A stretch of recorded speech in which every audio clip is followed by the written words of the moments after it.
Hello, everybody, and welcome to Ring Post Radio, the only podcast that returns to Sundays for one night only, or at least one night only. I'm your host, Ryan Icy, and with me, as always, is the man, the myth, the legend, Scotty Edwards. Scotty, how are you doing on this fine Sunday afternoon?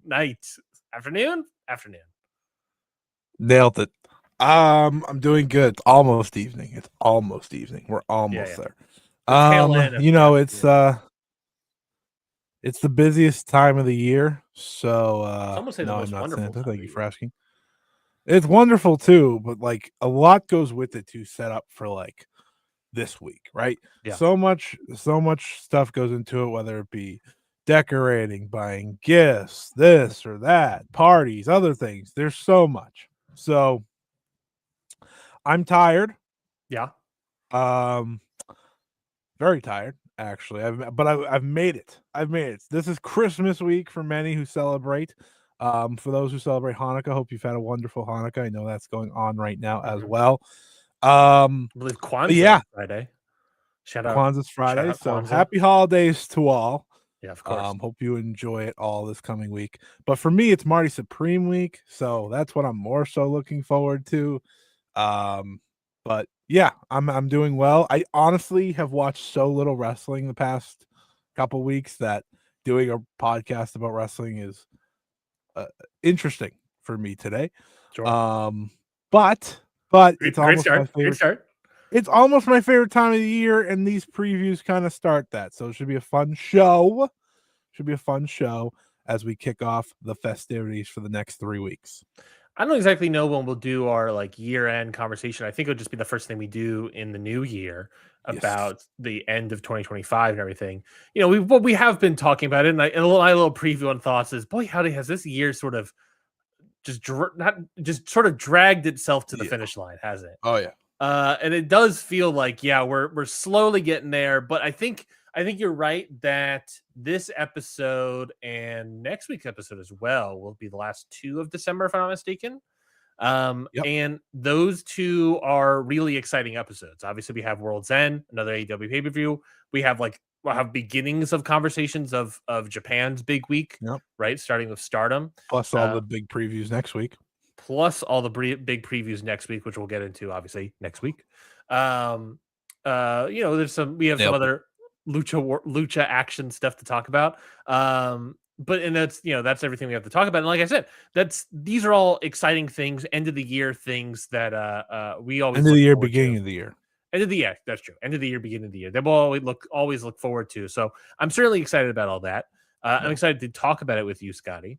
And I'm excited as well because I just took a little trip over the weekend, Scotty, to a good new world. And boy, howdy, was a great world. I took a trip down to Pandora itself and watched the new Avatar film, Fire and Ash. Oh, this is my little teaser because we are secretly doing a podcast.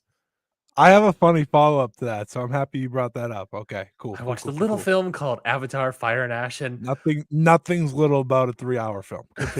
Over 3:15, I want to say.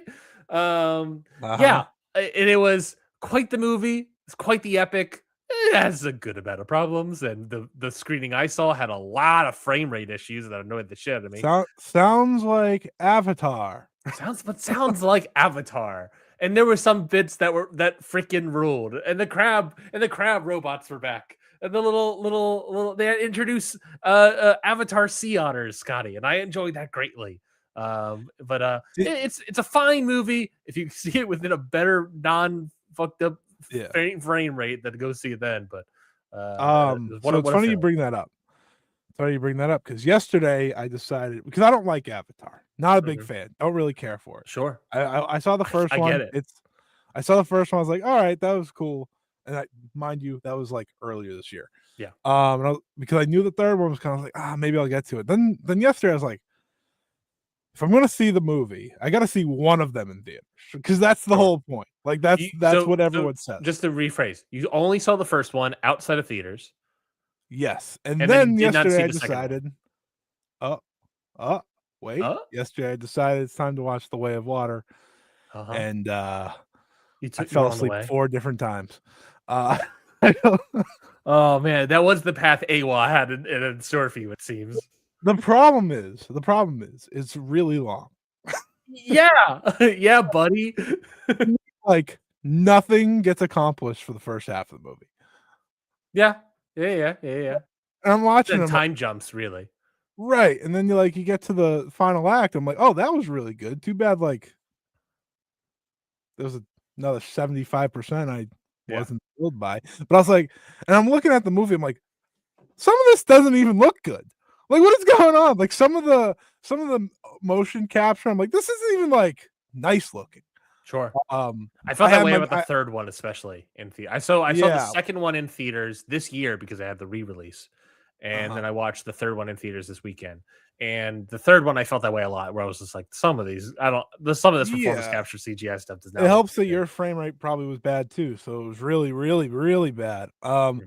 So I think I am gonna go see it, maybe the week that I'm off, but like I just I just watch it. I'm like, I don't get it. I just don't. Why is this the movie that makes $1 million? Like you wouldn't believe, like Yeah, million billion, I should say. But yeah, no, I'm happy you brought that up because I watched the second one yesterday, as slow as one could watch a movie. I tried. you did your best. I was wide awake for the last hour. It's just the first 2 hours. I Yeah. think my review on Letterboxd was this is the longest movie of all time. How long was it? Do you have a runtime right in front of you? Yeah, I do. 192 minutes. That is an hour, 3 hours and 12 minutes. And this was a little bit longer. And boy, howdy, Scotty. Will I tell you this? This movie was really a part two because James Cameron Yeah. had the script for Avatar 2 and broke it into two movies. Yeah, so I've learned. And also, spoiler alert, so if you watch Way of Water, so many of the plot beats repeat in this third movie. That's not shocking. Listen, I think I don't really. I'm not going to say it. Yeah, I am. This is a wrestling podcast. I can say my movie takes. I don't really like James Cameron to begin with. Wow. So this guy hates Piranha 3D or whatever it's called. Excuse me. He worked on a movie I think called Piranha the Deep or something like that. Great, good for him. This guy hated Abyss. I didn't even hate The Way of Water. So I want to specify. I did not hate the movie. It just is so long and kind of boring sometimes. Yeah. I'm like, I'm not watching this in theater, so I'm not even having as good of a time as other people would do. What if I told you that the third movie is gonna get way hornier? That's something, I guess. Interesting. Put that note in the old notepad. Yeah. I mean, I hope I enjoy the third one more because I see it in theaters. I could see that possibly happen because I haven't seen the first two in theaters. But yeah, that's way hornier. Keep in mind, way hornier. Way hornier. That changes things, I guess, according to Ryan. Not me, according to you. But yeah, I'm happy you brought that up. Was it Commander Quaritch? He fucks in this movie. Oh, great! You don't see it, but he definitely. For what it's worth, when they brought him back in Avatar form in The Way of Water, I was like, "Oh, brother!" Yeah, I didn't even think of someone new. General Courage definitely fucks at least twice in this film. It's implied at least twice. Yeah. Okay. Gotcha. Thank you. And also, he does drugs. He does Navi drugs. So, did you like it? Would you classify as you liked the movie or like? I went meh. Ultimately, you have 3 ranking systems. What would be meh out of 5? 3, like 2.5. I would probably be ultimately 2.5. I think that if I didn't have the frame rate issues, it would go bump up into the 3 territory. 3, but 2.5. Okay, it's not as strong as Way of Water. Dear God, I've seen a lot of reviews of people say oh, it's either better or worse, and I'm like, it's the same probably, so it doesn't really fucking matter. Yeah. And as you just said, it's the same. So it is. So get into it. Great. Get into it. Great. Again, my movie that I've been looking forward to for months is coming out this week. I could give a shit less about Avatar. Yeah, Marty Supreme starring SD Kid. Let's talk about AEW Worlds End happening this Saturday. This is the thing this guy's looking forward to all year. My least favorite sit down of the week is this because I hate Worlds End. Worlds, a cursed pay-per-view in our show. Yeah, because it has MJF connected to it. MJF always seems to find a way onto these shows. Always in the main stinking event. it up. What was the first one? Him versus Jay White? No, that was no, that was Full Gear. The first one was him losing to Samoa Joe. But Oh yeah, and then the next year was Moxley. Yeah, but you got to remember they did the payoff to the Adam Cole thing while Adam Cole was injured on the end of that show. So it stunk. Last Scotty, year was Mox. I've burned all of that out of my brain cells. Well, I can't because I got reminded of it this week on accident. Last year, Navi drugs, and I forgot all about that. Do you remember what last year's match was? Because it's not better. I mean, something to do with Moxley. I mean, if I recall correctly, the Continental Classic was Okada versus Ospreay. Yeah, that ruled. Has nothing to do with that. We're talking about the world title here. Thank you. It was Moxley. Last year's show sucked ass. Holy shit! So it's Moxley. Oh man, was it Hangman, Orange Cassidy, and Jay White in a four-way that is the most forgettable four-way you could ever imagine. The show also had a Dynamite Diamond Ring match between MJF and Adam Cole. So as I said, MJF always stinking it up on World's End. Stinking it up. Oh boy. Well, let's get to World's End and see if this show gets any better. And you know how I learned about him stinking it up this year? So me and my friend were excited. We're like, oh, Samoa Joe versus Swerve versus Hangman, that's pretty cool. You know, pretty good. I can get into that, right? Pretty juicy. And then my friend just sends me a message Wednesday night. They ruined it. I go, what? And I click on it, and it's just like MJF cat. I was like, you kidding me? That's your world title match for World's End. Samoa Joe, Hangman Adam Page, Swerve Strickland is what it was teased. And then, of course, MJF returned, filled out his contract, added himself into the match, sort of explained why he should be in this match. I don't actually remember what his answer was. Probably something about being better. And that's your world title match. It's a four-way now. MJF, Swerve, Adam Page, and Samoa Joe. And I believe a fifth participant of MJF's new plugs. Scotty, this had the juice going into it, and then we added the MJF into it all. And I don't know if you saw the promo and all that jazz. Hole in the bottle. Yep. Yeah. No, I don't know if you saw the promo on Dynamite at all. It was a lot of the usual MJF shtick, and I imagine we'll get some more or something different on Wednesday on Dynamite. But what are you feeling about this world title match? It sounds like you're extremely disappointed. MJF is my least favorite wrestler in the entire world. Wow. He like, for me, he ruins everything. Wow. He speaks, he ruins something. He wrestles, he ruins something. I don't like him. I don't enjoy him. He stinks. And for some reason, Tony Khan loves him. But Scotty, isn't that heel heat? No, it's legitimately go away, turn off Baron Corbin heat. So thank you for asking. To me, he's Baron Corbin of AEW. Holy shit. he's perfect in like one person's wrestling mind and no one else's. I'm not going to name the guy's name, but you could figure it out. Court Bauer? Nailed it. Yeah, I feel like Baron Corbin might be a little strong because at least MJF can like talk and work. Can he though? He just makes bad jokes. Oh, I'm not saying that like the content isn't great. I'm saying that his performance of it is better. He is Baron Corbin for AEW.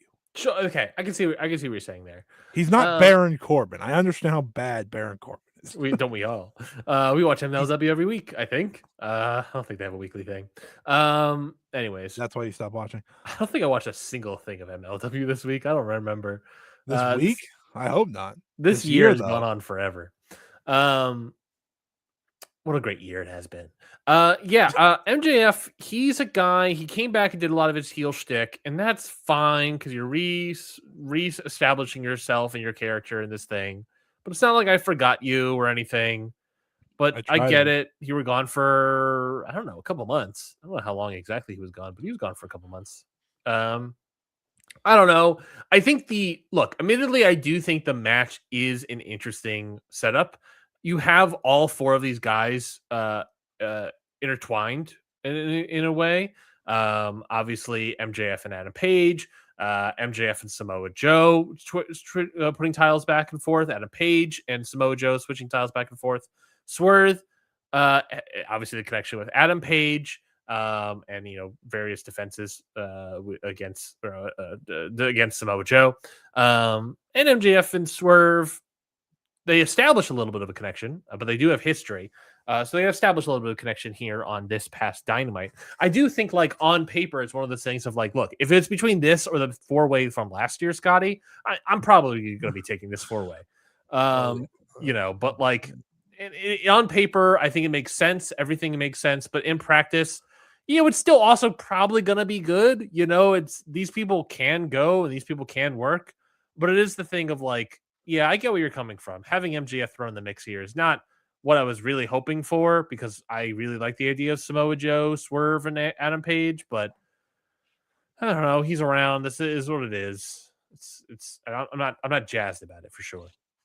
The worst contract AEW's ever handed out. It's that extension. I don't know. Jimmy Havoc's pretty bad. Okay, like in hindsight, for sure. I don't mean like that. I mean in terms of like actual, what about, like, renewed contract. Yeah. He signed that, if I recall, he signed that. Was that contract signing after his world title reign? I believe it was. Yes. Yeah, that was pretty bad. Remember that? Remember the whole story of 2023 or whatever? I'm leaving. No, I've actively forgotten. You didn't forget it. You can't. I won't let you. Yeah, I don't. The good thing is this match won't main event. That is the good thing about this. That's true. That is true. This match for sure will not main event this show. But like I said, Scotty, can you at least see that this match will probably be good? Even if MJF is involved, it's 25% of a match. He's really good at stinking things up. That's true. He's a talented stinker, like, yeah, it should be fine. That's where I'm at. Like, this main event, I'm going 3.5. That's what it's going to be. I can fully agree with that as 3.5.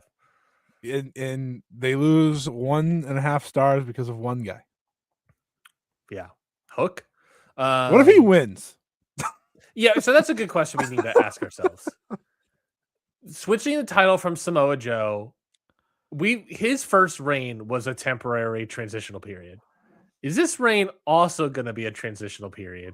And we're going to go to MJF next and do MJF, Swerve, and Adam Page. Because that would make sense. It would make sense as like they want to, like, look, Adam Page is very, as we all know, extremely dusty coated. And part of this whole thing is journey of winning the title. And then same thing with Dusty. You win the title. And as we learn after the first reign, it is, oh no, you take the title off of him fairly quickly, because then it lessens interest. I wouldn't have taken the belt off of him. Maybe not that soon. I can agree with maybe like not that soon, but I can see it. I don't think he got a reign. Like, it was just like, it just felt quick. I get you. But my point here is that it's the most interesting thing about Hangman is the journey to the belt. Yeah. But that's over. We've done it twice now. We can't go back to it. I don't think we can't go back to it. I think you just have to. It resets, and now it's the problem is that it resets, and now he's not John Cena. Well, unless bam, no. He comes out in jorts with the cowboy boots still. Yeah, well, naturally. He's not insane. No, I think it's not that you can't do it again. I think it's just like it resets, and the problem is that it takes years to build it back up. Sure. The problem is that it resets. You can't do it anytime soon. Maybe this is my best way. I think this is like such an uninteresting time, and I've talked about this on the show. I'm not interested really in this promotion right now. Call me back when Revolution's here, because that's when they start caring again, because football season's over. Yeah. The Continental Classic serves as a good like stopgap. Yeah, sure. A little stopgap to keep the hardcores happy and people a little interested, right? But the problem is MJF is here, so like you're not helping me. And also, can we just talk about like how dumb I think it is? Oh, I'm gonna cash in my contract now. Uh-huh. Why? Well, why? the new rule of the contract is you have to cash it in a week in advance. Sure. Much like the gift of the gods. But why would you want to be in a match where 3 other people are in it? That's what I'm saying. He started his promo by saying, "Let me explain why I'm doing this against 4 people." And I will admit, Scotty, I don't remember what he said. I think it was basically that, like, because I have beef with you, and I want to beat Joe because you beat the title off me and I never got my chance. I think Hangman was, I'm better than you because I'm the true ace of this company, and Swerve because I'm the best wrestler in this promotion and you chose WWE and I chose AEW and I became the best. And then your WWE run was stinky poo poo. Facts. And then you came over here like into my company. And this is my house. That's pretty much. I believe that was pretty much it. Which is like, look, that's good enough for me. And something about redacted. Jeffrey Epstein? No, not him. There was I will say this. There was a picture that I was going to consider posting as our thing, and it was a screenshot from Home Alone 2. But it was just Kevin McAllister looking at a black bar. Dear God. That's so funny. Anyways. Can you believe that guy didn't pop up in the files? Unbelievable. No, I can't. Surely he's redacted. Can you believe we're doing this podcast right now? I can't. I can never believe anything that I'm doing ever. I'm okay. You know, we're real with the people, right? Mm-hmm.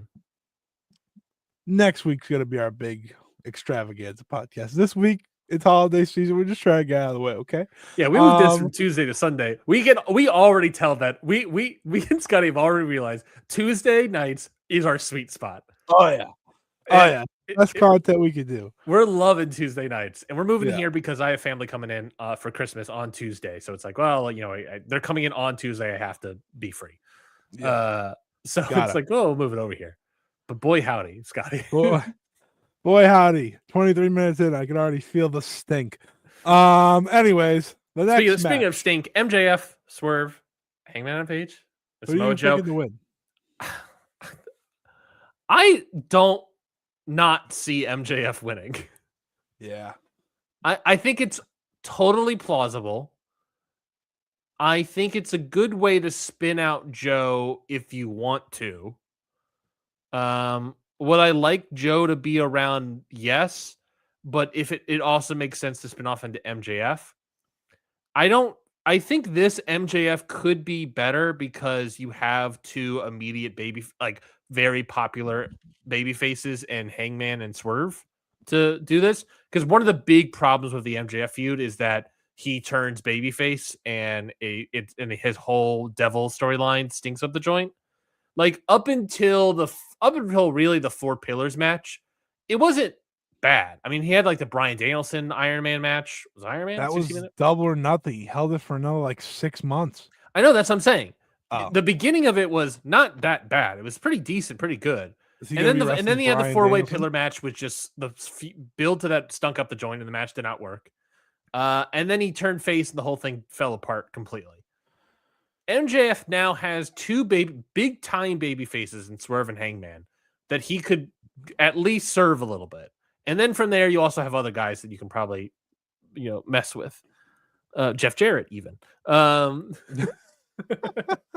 I don't want it, Scotty. I'm saying that I think you're trying to talk yourself into it. I understand what you're doing. I'm not trying to. I'm not trying to talk myself into it. I'm trying to see the logic for it. I'm trying to see that, if this happens, will it work? And I think it could. Would I rather see?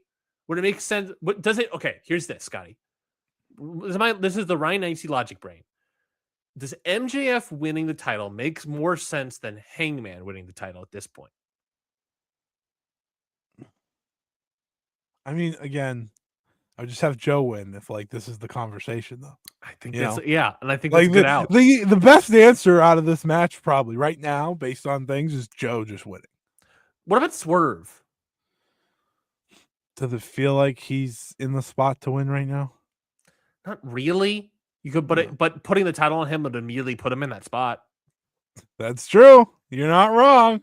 That is how math works. He immediately becomes the top guy. And MJF He is really chasing becomes the world Swerve and champion if he wins the world title.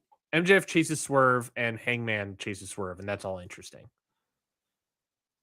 Yeah, I guess that's because then you could also have Takeshita or Okada or Fletcher or whatever that's spitting out into, is chasing Swerve too. It is certainly more interesting if Swerve is world champion over MJF. That we can agree on. Okay, let's do our rankings. Let's do a quick ranking. What would be the most interesting? What we would like to see win the world title out of this 4-way? Joe, Swerve, Hangman, MJF. I'm gonna go Swerve, Hangman, Joe, MJF. I just think going right back to Hangman out of a fatal 4-way would be kind of sneaky. I agree. I do agree. So man, maybe Hangman's last. Like I would like Hangman, but like I don't want it. That's I hope you get it. You know what? I'm going to say this right now. I hope you get MJF as your world champion.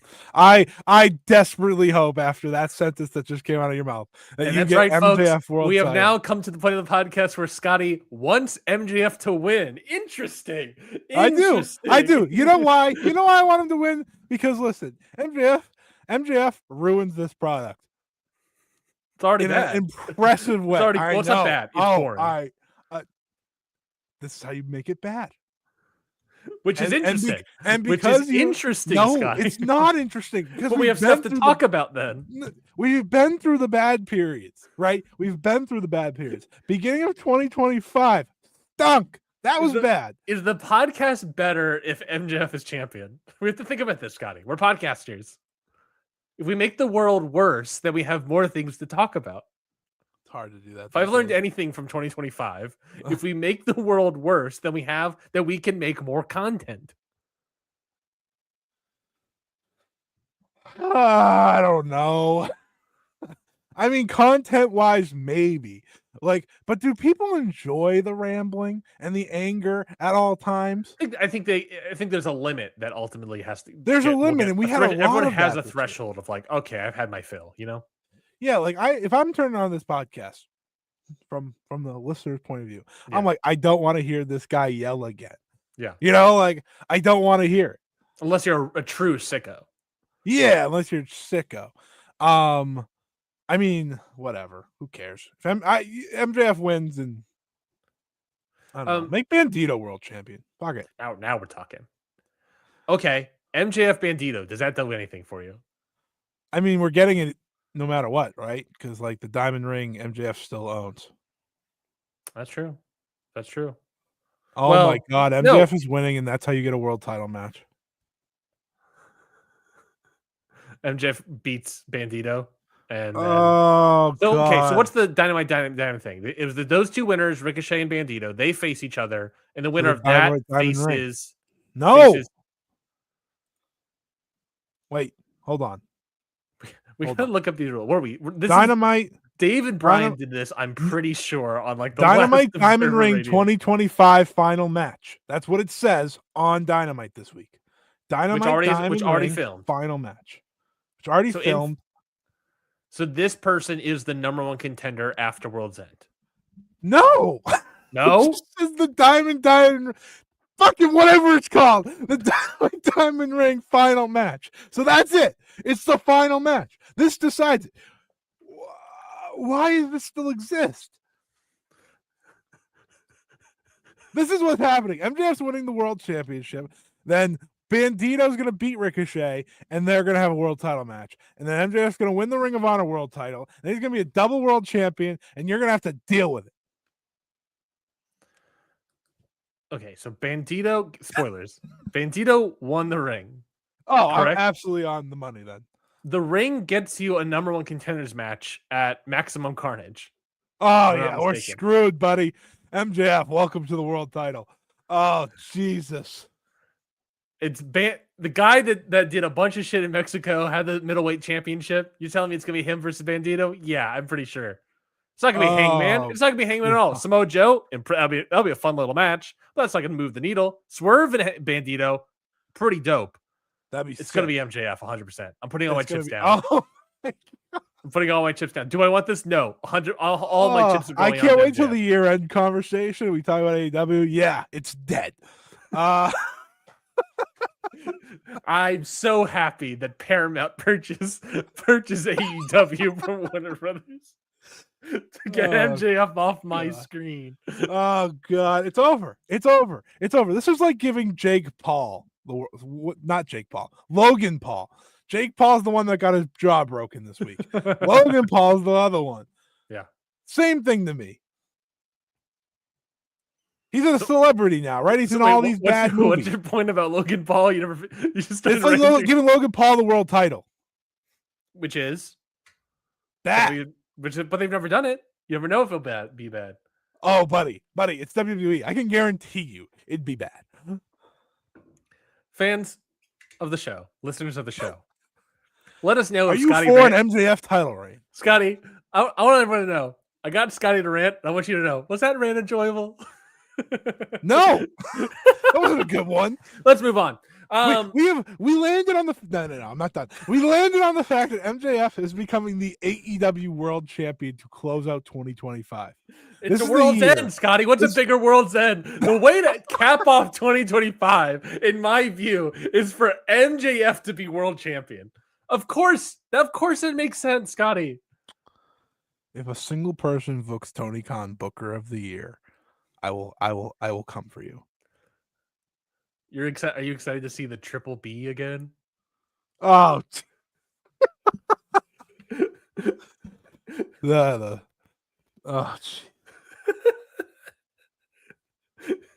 It's I'm fairly confident at this point it is going to be MJF winning the world title this Saturday.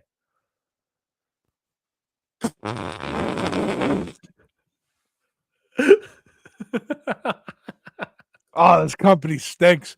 All right, moving on. I don't know what the rest of the card is. This guy stinks. I don't know what the rest of this card is besides the Continental Classic, so I can't wait for you to tell me.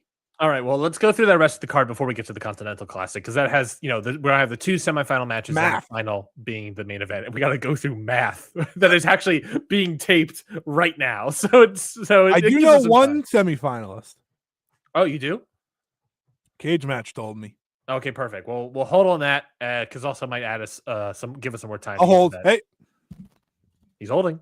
AEW Women's World Tag Team Championship is going to be on the line here. Obviously, the new inaugural champions crowned in Atlanta, Harley Cameron and Willow Nightingale, the Babes of Wrath. And after this past Dynamite and getting pinned in the match by Willow was pinned in the match, if I'm not mistaken. The challengers are the team of Mercedes Moné and Athena. I mean, Harley Cameron's still there. Harley Cameron's still there. That is what it is. That's pretty good. I think that's pretty good. How did they lose? Are this leading to a TBS title match, we think, between Athena and Mercedes? Is that the pathway here? That can make sense. Because Mercedes got to lose all her belts. Yeah. Does she win here? No, probably not. She just lost the Rev Pro Bot title, which was ultimately 2 belts. Spoilers alert. Well, yeah, that's people were angry about that. People were angry about that? Yeah, I got a good laugh out of like, this ruins Rev Pro's storylines or something. I was like, what? Like Rev Pro has storylines? Yeah, probably. Nah, don't lie to me. Who's the world champion right now? It doesn't matter. Remember Michael Oku? Me either. I believe it's not Shaw Samuels because I believe someone else beat Shaw Samuels. Shaw Samuels recently. God, former NXT UK alum, Shaw Samuels. Exactly. Exactly. Jesus. Well, at least he still represents British wrestling and not like the other NXT UK alum that is currently masked in Mexico. All right. Moving on. The heavyweight champion is, of course, Jay Joshua. Scotty, give us your takes on Jay Joshua. Happy for him. Don't know who he is. Yes, he beat Shaw Samuels last week, actually, in fact, the 14th. You were a big Rev Pro guy. What happened? Fell apart. I don't know. It just kind of like Rev Pro just kind of got kind of boring, and it just like I got super busy, and it just fell to the wayside. I know. I used to like Rev Pro a lot. It's just kind of I got busy, man. What can I tell you? Man, this year-end podcast is gonna be great. Yeah, I want to watch it. Don't watch it. Nah, I'm good. AEW Women's World Tag Team Championships on the line. I don't think Athena and Mercedes will win. I think, if anything, you're right, that it could lead to drama between the two of them, and that will eventually lead to the TBS title match between Athena and Mercedes. I don't know when that would happen. Maybe they hold it off to Revolution. I don't know. It doesn't make sense, obviously, for Harley or Willow to lose. It depends how fast they're trying to get these belts off of her, which, as of this moment, feels very fast. Has she had? Obviously, they were just in Europe. Did she wrestle any more matches in Europe? Because I know, obviously, most of her belts are European belts. The answer is no. She did not wrestle a single match in Europe outside of being in England and losing the Rev Pro titles. What was the title she lost before that? The Women's World TV title. The what? Oh, the Ring of Honor. The Ring of Honor Women's. Yeah. Yeah. Gotcha. Yeah. Anyways, so the other match here, AEW Women's World Title match, Chris Statlander versus Jamie Hayter. Yeah, see, that rocks. This rocks. I was sort of confused because I thought they were building up to Tekla and Chris Statlander, and then that match didn't happen, and then they booked Jamie Hayter. Yeah, that's what I was reading. Like, everyone was saying that was going to be the match, and then I saw, like, what you just told me. Yeah. I didn't see anything. Everyone was like, Tekla's beating up people backstage and calling out Chris Stat. Here we go. And then it's like, oh no, it's Jamie Hayter. I'm like, huh? So Tekla's gonna be like Maximum Carnage. I wonder if Tekla's injured. That'd be my guess. Isn't she on TV? She hasn't. Okay, let's see. Has she wrestled? Because all I've seen her is beating up people backstage, and an injured person in some regard can do that. Little roughed up. Roughed up. She wrestled. The last time she wrestled was against Ty Mello on November 26th. Yeah, maybe she's a little banged up. Yeah, I think it's plausible, but not enough to. Really good. Chris Statlander wins. Hopefully, Tekla doesn't get involved. There you go. I agree. It's Chris Statlander retention here, and that's. I'll check the old Wikipedia to see if there's any Scotty, but I'm pretty sure that's all I got here for on the outside. Okay, then. What a card! Yeah, that's all we got here so far. We could obviously have more matches announced on Wednesday. We probably will because, Scotty, that's only 6 matches outside of the Continental Classic. They had like 8 last year. Because they made it smaller because of the tournament, I remember. They had... Don't count the pre-show. 1, 2, 3, 4, 5, 6, 7, 8. Good job, Scotty. Good job.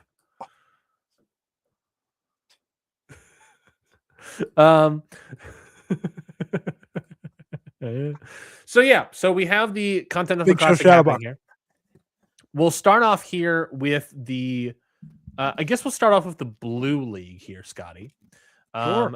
Because we already, as of this point in time, there are some updated standings, and we do know, in fact, one semifinalist that's going to be in the Blue League match.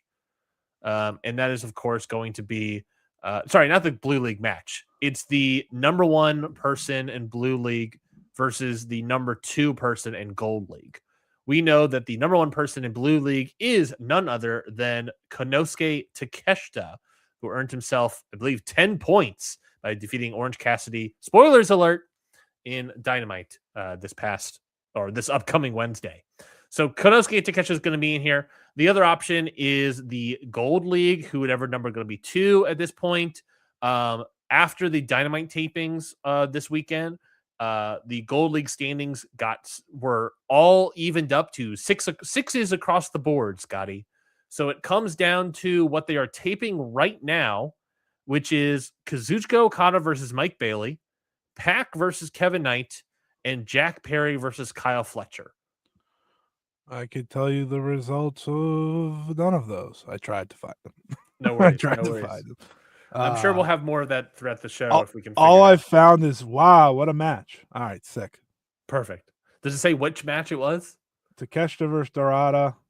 No, we don't care about that. We don't even know about that. Literally means nothing to us. Yeah, we already know Takeshita's in. So of those 6, all of them are even here. 6s across the board. Who would be the most interesting person to get second in the Continental Classic and go up against Konosuke Takeshita? Or maybe that's the other thing. Maybe who's more likely to win, Okada or Mike Bailey? Okada. Who's more likely to win, Pac or Kevin Knight? Pac. And then who's more likely to win, Jack Perry or Kyle Fletcher? Fletcher. So then we have a 3-way tie at top, supposedly, with Okada, Pac, and Fletcher. What were the Continental Classic standings? Okada beat Pac. I don't know who beat. Did Pac beat Fletcher? I don't know. I don't remember. I just watched that match today or yesterday. Dude. I haven't watched it, so I want to know. Let's see. DDD. Let's see if I can find a picture of the standings. No. Okay. No, that's from last year. You're fired. I think Google should be fired, quite honestly. Let's see. Okada beat Pac. Pac beat Fletcher. Fletcher beat Okada. Oh, there you go. It's And you said 3-way. Pac Fletcher. lost to Okada and beat Fletcher. So Pac beat Fletcher. Fletcher beat Okada and lost to Pac, and Okada beat Pac and lost to Fletcher. So 3-way match. It's a 3-way. Great. No, it's a 4-way because I guess maybe that's why we don't have all of the matches. They have Why to is do a it a 3-way. 4-way? They have to do no. You're right. It's not a 4-way. Okay. They have to. That's The main event. reason we don't have all 8 matches here, Scotty, is because they have to do a 3-way play-in match between Okada, Pac, and Fletcher. That's just the semifinal. The semifinal is the number 2 and the number 1 of both things going up against each other. Yeah, but they're just going to do this as the semifinal like they did 2 years ago.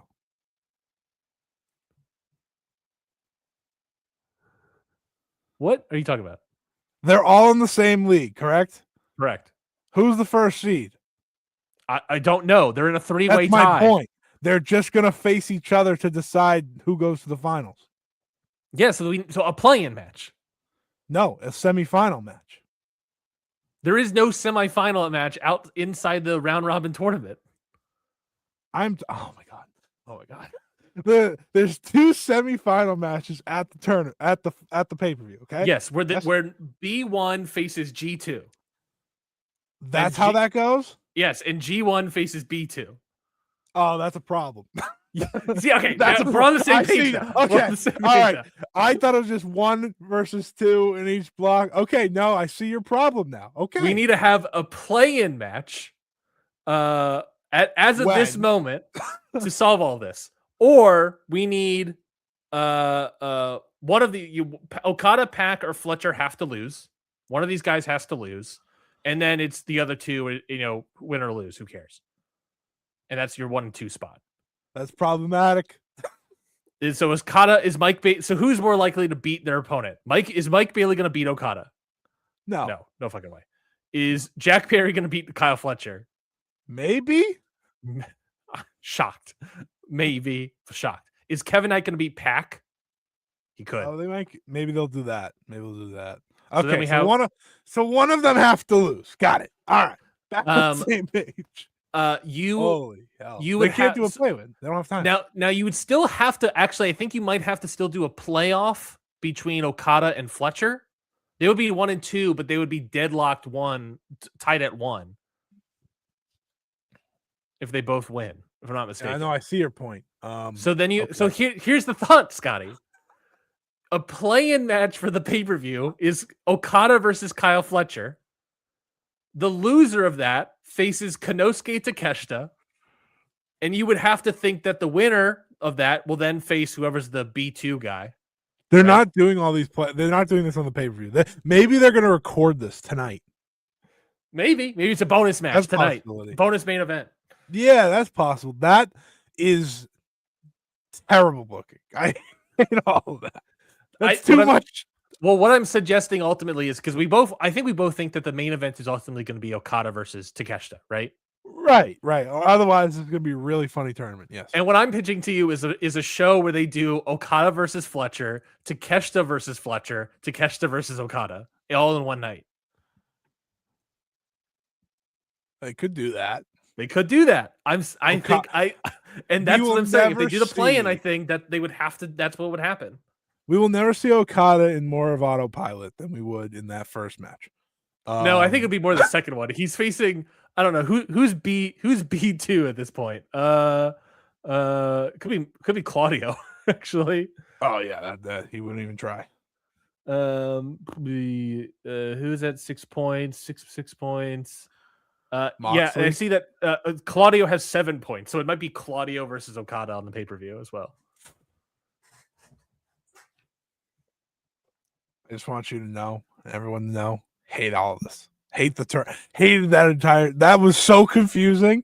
And the funny part is, none of it's going to matter in like 20 minutes. Yeah, in 20 minutes, the show is happening live. So maybe this is something we put on pause and circle back at the end of the show. Yeah. I don't know. Yeah, way to bring it up after we broke each other's brains. I was on board. I was on board fully. I knew That's what I was true. talking about. That's true. Yeah, sure. You know what? Here's an idea. We move on. We move on, and we're gonna move on to I guess not this show anymore because that's it for AEW Worlds End. So let me pull up because I'm not prepared for Stardom Dream Queendom. You're about to see another card that's not complete. Stardom Isn't there a Dream sucker who Queendom shows happening, of course, in Ryogoku Korakuen Hall. December 29th, which is on Monday, I believe, if I'm not mistaken. Monday.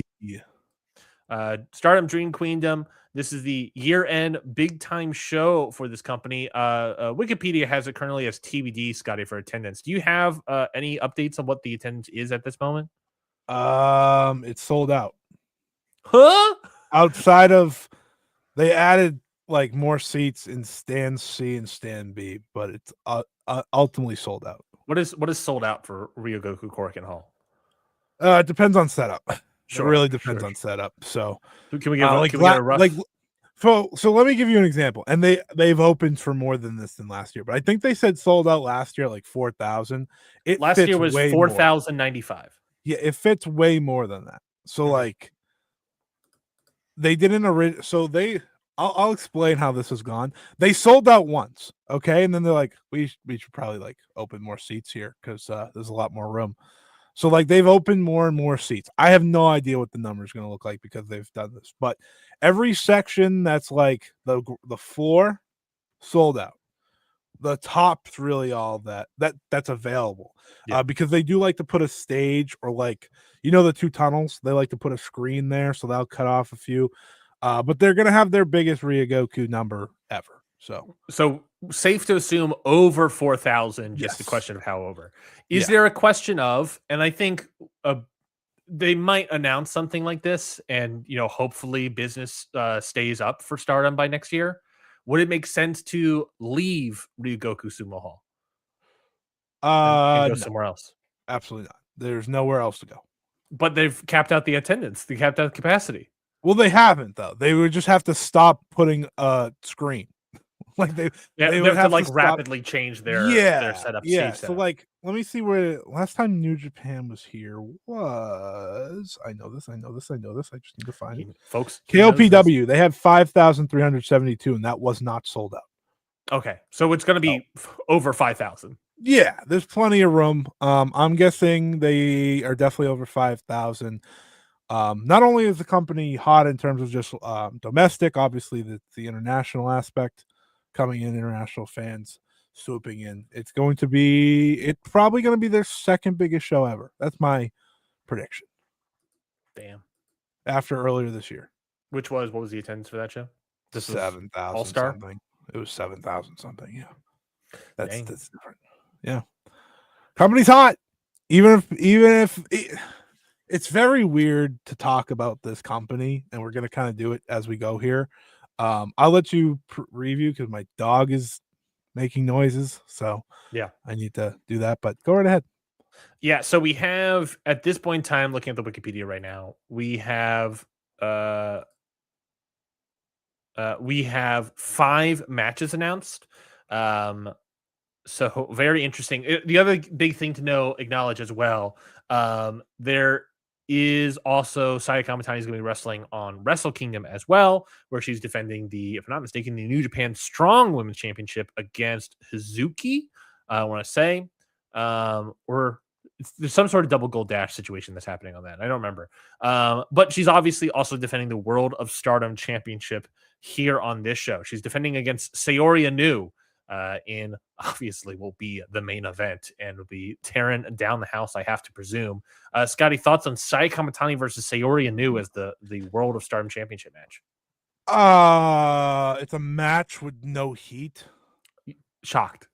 Like, so it's really weird because like, sold out crowd. Clearly, it's what's selling it. No, it's not selling the show. No. Like, Saya Kamitani's existence is selling the show. Yeah, I could probably think of if you want to have a match that sells like into a bigger arena. There's probably one specific match Stardom would be able to do. Maybe even people that are on the card.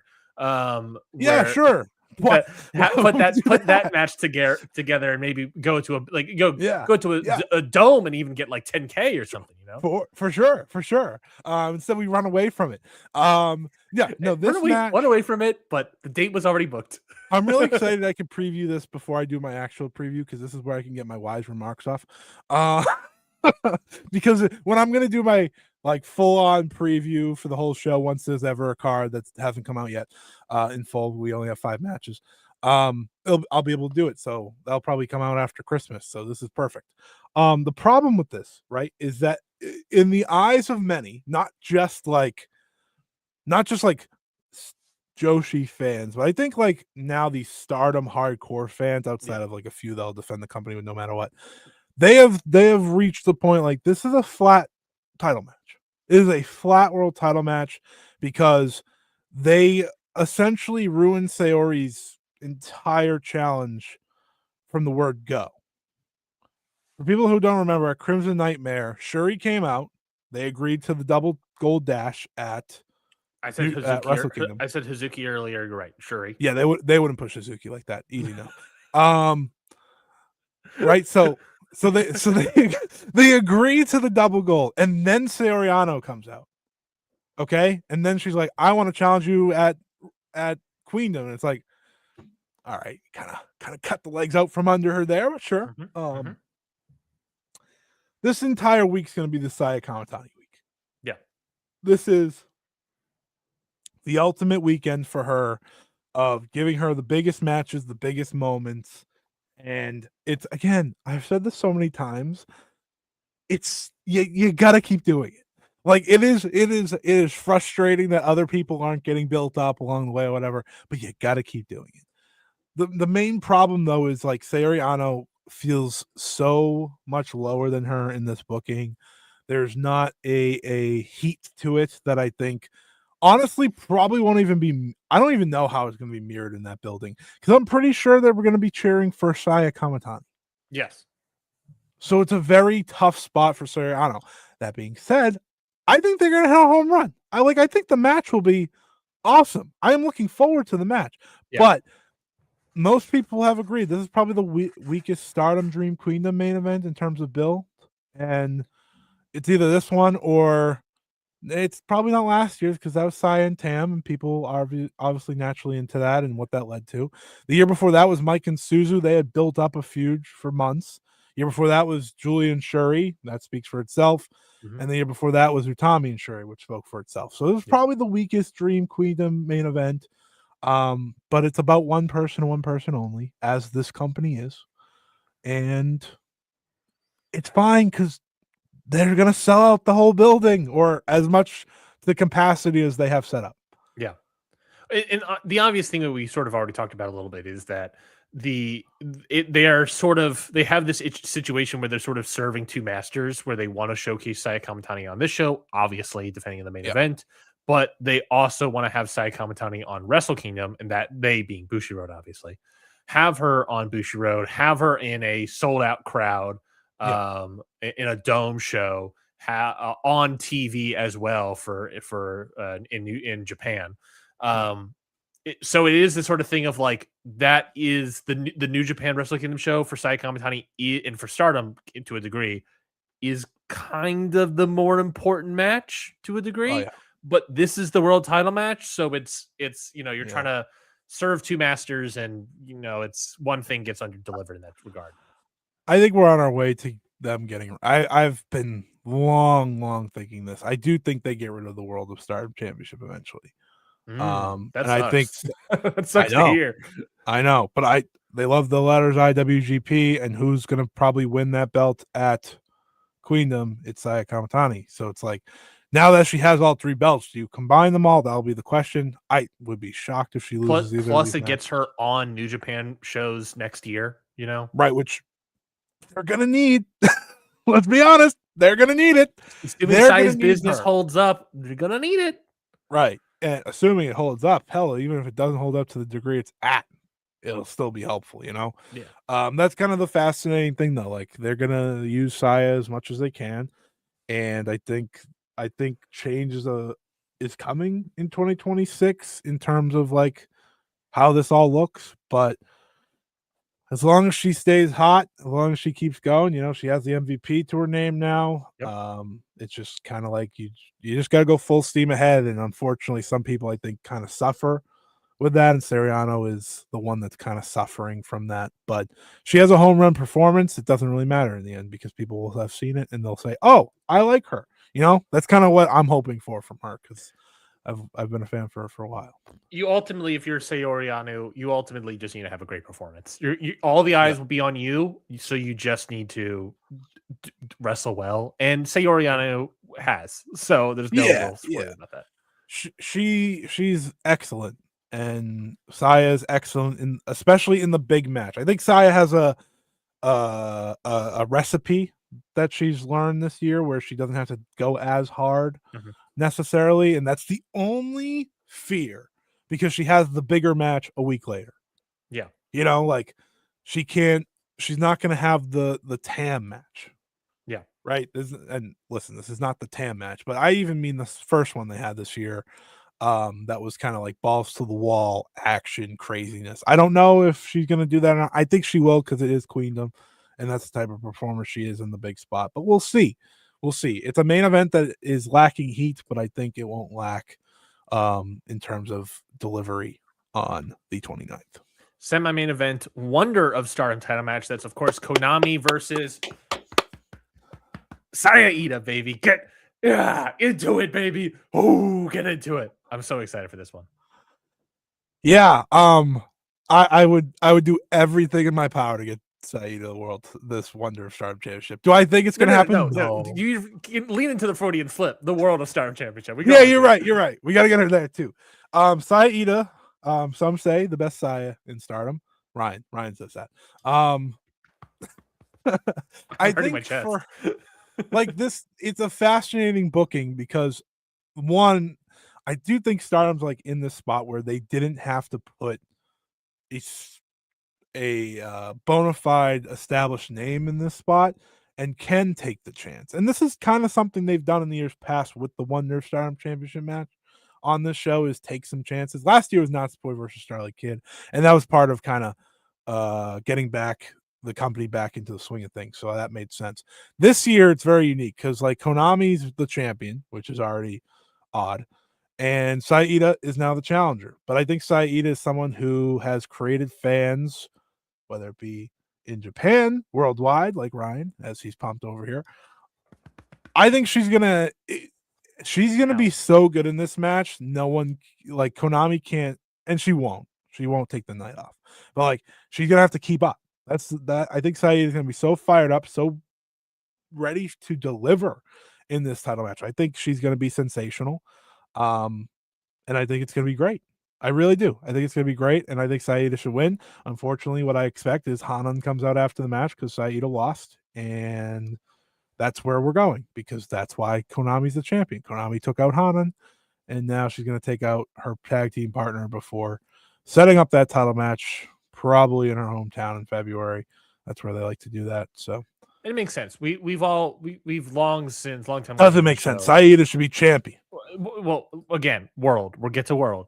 But the idea that like we've picked Hanan as the future ultimately, and like Hanan should probably be the one that's given like the the semi-main belt sort of thing, and do all that stuff. It all makes sense. I want Saida, but like as a setup, as a stepping stone to Hanan and into that next like quote unquote ace spot that she should be in. That's really what you should be doing. That's what they got to do. It's hard to be against that.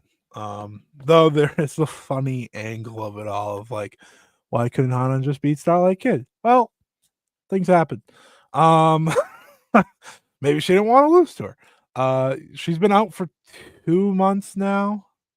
Starlight Kid, she's coming back on the show. Micah's going to be on the show. They're now fully rostered again, so that's kind of the interesting additions to the show. Not that Starlight Kid or Mike have matches yet, but they will be on here. They will be on here for those wondering. Well, speaking of people that are on this show, they booked her already, and we got to use her. I hate that we booked her. We have to use her, but Suri is on the show. Yeah, just what is she doing? Is she any sort of special title match? She's a big star. She was IWGP Women's Champion Stardom for many months in this company's year. Surely she's in a big time spot. Well, I mean, it depends how you see it. She's in a special singles match against Natsupoi. That's the best built up match of the show. I know you're shocked. Surprise. I'm shocked because again, I am saying that this is purely they have Suri booked for the date and we have to use her. Yeah, I mean, Suri put in the work to make this a big story, as she often does. Used her own show to do it, has built it up on and on. Essentially, the story is she saw, Natsupoi was depressed, didn't want to wrestle anymore after she lost to Saya Kamatani. Suri saw it. By the way, real life best friends, so that's kind of playing to this too. And challenged her at Suriism, pinned her, and essentially Natsupoi wants to take Suri's head off now, which is wonderful. It's a very exciting time. This is going to be a fantastic match. I'll say it here. It's going to be the best match of the entire show. I don't think anything comes close to topping it.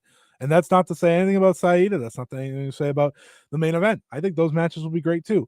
But this is Natsupoi. This is Sari. This is what Sari does, is steal the show. You give them 15 minutes, they're going to do just that. And I do think the reason we're doing this whole match is if we're not going to have Sari face Saya Kamatani, which sure doesn't seem like it, Ryan, anytime soon, then I think she puts over Natsupoi.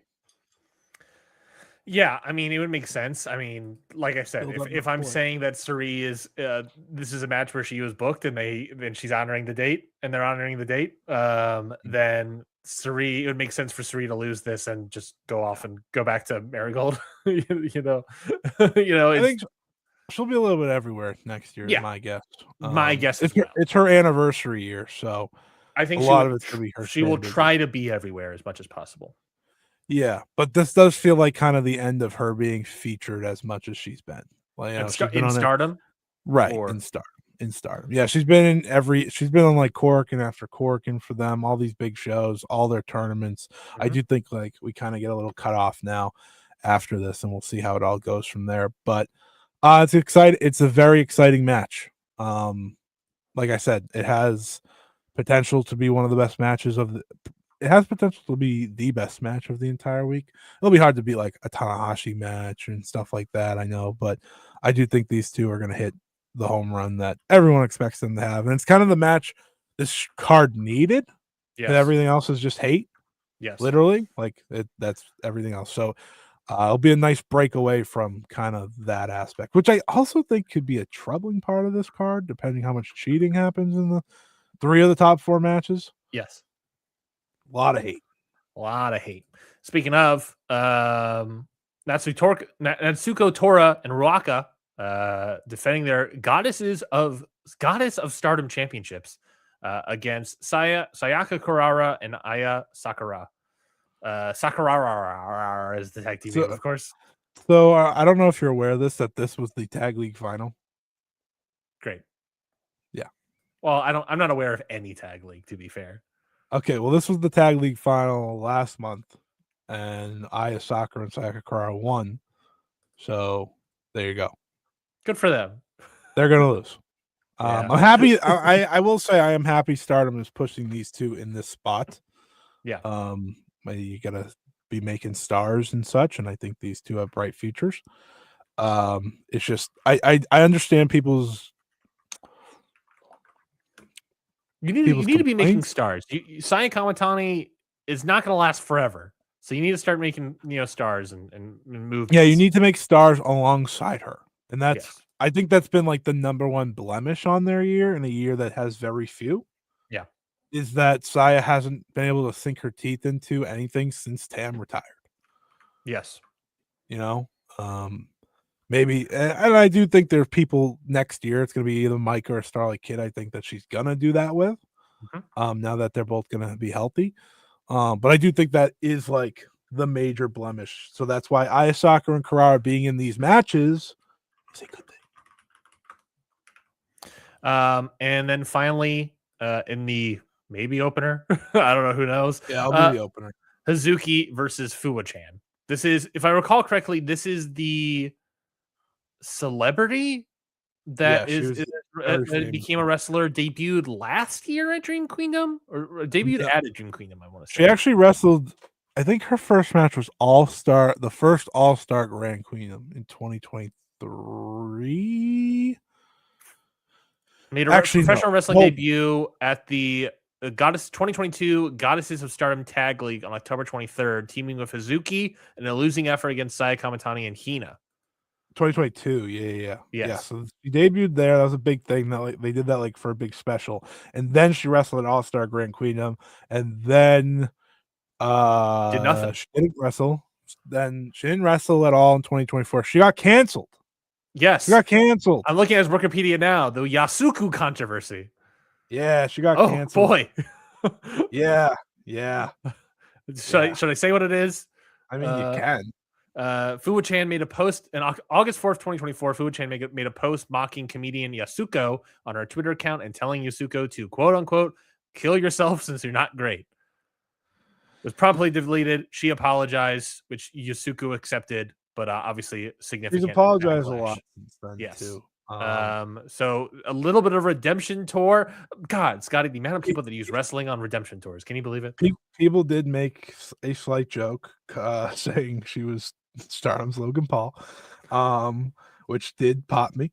Really the only wrestler on Stardom's thing outside of, I guess, Io Sky that has a controversy section.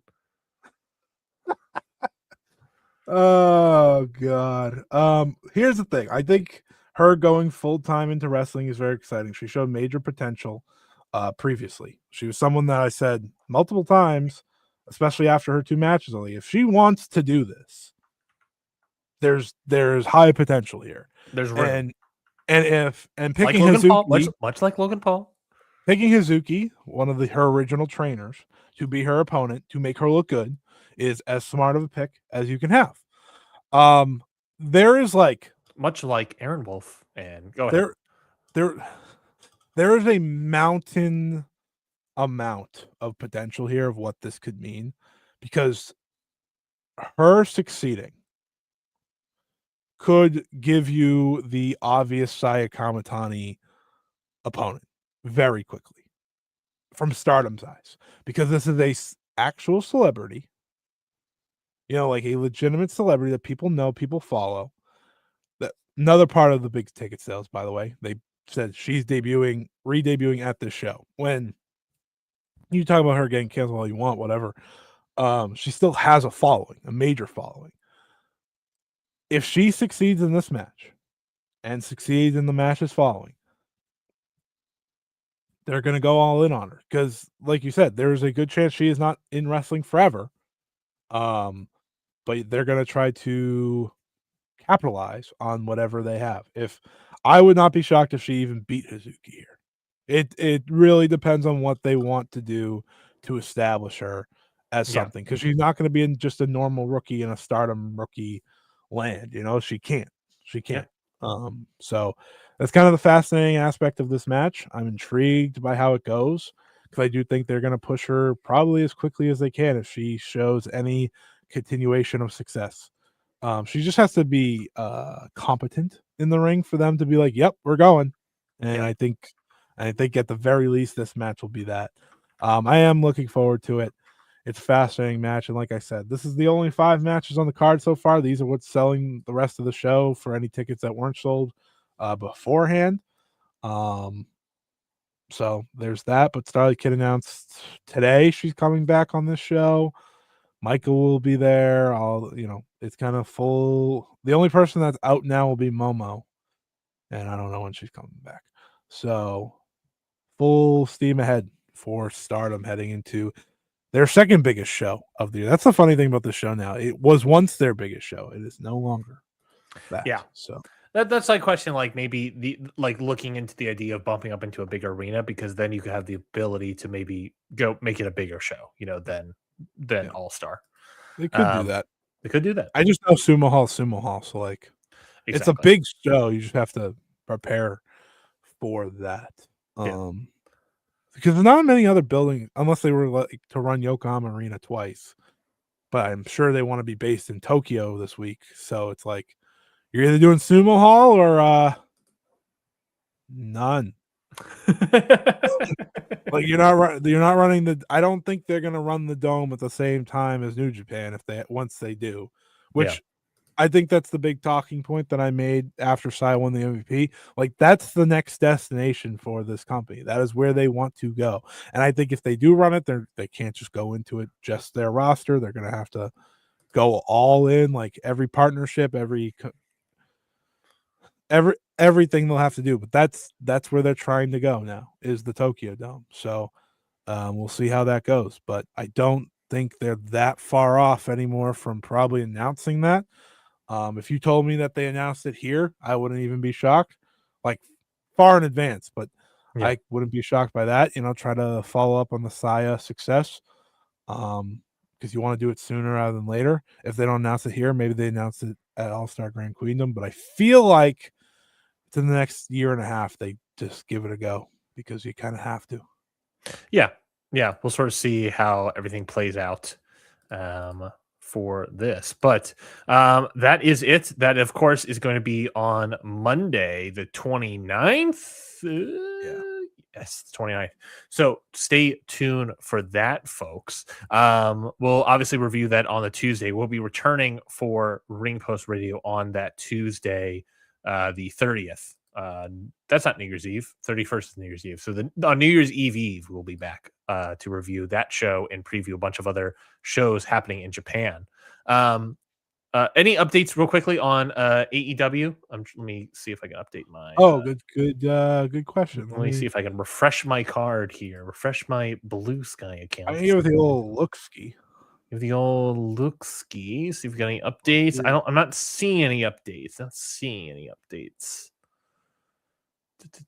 No, I'm just seeing Jake Paul's face bulging out of its skull. I don't want to see that. I got a new match announced for Worlds End. Oh, okay. Here we go.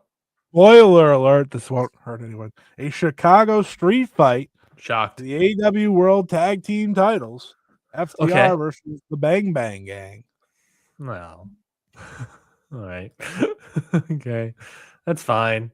They had a nice little match on what was that, Collision? I think that was the third hour main event, I guess you can say, of Collision from this past Wednesday. Nice little match. This show's probably going to be the best Collision show, though. Like everyone's loving it. Like the few comments I'm getting is like, "Holy shit!" So good, that's cool. Good. I mean, it is Hammerstein's. Let's go home, and it's Hammerstein. So you kind of want to hit a home run. Mm-hmm. CMLL and AAA. Let's dip our toes into Mexico real quickly. Obviously, they had two fairly decently big shows, I would say, for both companies here. Scotty, I will admit, I did forgot to ask. Did you watch CMLL Dream Match Friday? No, didn't have time.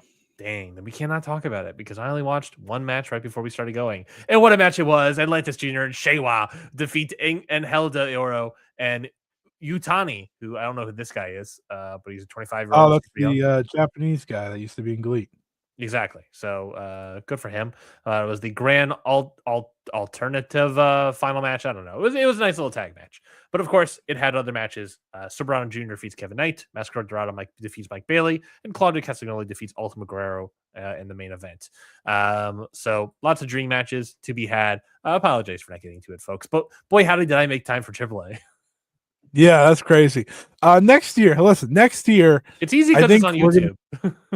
I think, and this is kind of to give the teaser of the year-end conversation, which might just have to be a completely different recording, if we're being honest. It is. It's 100%. I think with the past couple of years, we've done it as just its own recording. It's either that or we do it on the 13th, which actually would probably be smarter because if we review everything, then kind of do the year-end, beginning of the year look. Anyways, it's just it's halfway into the year, so maybe we don't want to do that. My point though is that I think next year, a big thing we'll probably dive into is Lucha. With CMLL becoming much more accessible, AAA technically becoming more accessible as well. Yeah. I don't know how much AAA will actually talk, but if we just say Lucha, it covers both bases. But the fact that you watch this show is really funny. So it was on YouTube. Have at it. It was on YouTube. I had laundry to fold. I had not yet repurchased my Triller account. I could not watch CMLL yet. So I watched this. And look, it wasn't a bad show. This is a AAA Guerra de Tiantes. Tianes. There's a double T. Tiantes. Guadalajara, Mexico is where the show was. A nice little show here. The main event, of course, being Rey Fenix and Rey Mysterio. It was supposed to be the re-debut of Rey Fenix and Pentagon, the Lucha Brothers, in the WWE world. Obviously in AAA, but in the WWE world. But obviously Penta's injured, so they brought back the returning Rey Mysterio in his first match, back in action since being injured, and they took on the team of Dominic Mysterio and El Grande Americano. And it was a pretty good match, Scotty. Nice little main event. The entire show, there's not a lot of things to talk about from this entire show, Scotty. It was a nice little show. If you have time to kill and you have 2 hours, probably less with all the matches if you skip around. There's a nice little show here. There's some fun stuff. There's some good matches. El Hijo del Vikingo versus Dragon Lee was a really great match.